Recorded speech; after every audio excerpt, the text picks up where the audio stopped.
माझं नाव मोनिका नितीन मालुसकर, राहणार संगमनेर. साधारण 1.5 ते 2 वर्षापासून मणक्याचा त्रास आहे आणि मला मणक्यामध्ये 3 गॅप आहेत. मी 2 वर्षापासून कुठलीही हालचाल करू शकत नव्हते, कुठलंही काम करू शकत नव्हते. म्हणजे बाहेर पडणंच मला खरं अशक्य झालं होतं. मी पण विचार केला, आता एवढ्या सगळ्या ट्रीटमेंट घेऊन झाल्या, औषधं खाऊन झाली, औषधांनी सुद्धा मला पाहिजे तसा फरक नाही पडला.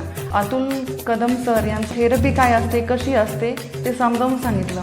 महत्त्वाचं म्हणजे या थेरपीमध्ये कुठल्याही प्रकारची औषधं दिली जात नाही. एक विशिष्ट प्रकारे किंवा विशिष्ट पद्धतीने एका विशिष्ट जागेवरती दाब दिला जातो. सगळी औषधं घेऊन कंटाळी होती. अगदी आयुर्वेदिक औषधं घेऊन सुद्धा मी कंटाळी होती. काही औषधांनी माझं वजनही वाढलं. 4-5 दिवसातच मला 70 ते 80% मला तिथेच आराम मिळाला. म्हणजे अगदी मी आता उभी पण राहू शकते, अगदी गाडीही चालू शकते. माझी सगळ्यांना हीच विनंती आहे, कृपया सगळ्यांनी या थेरपीला भेट द्या. या थेरपीने ना सगळ्यांचे असाध्य रोग साध्य होऊ शकतात.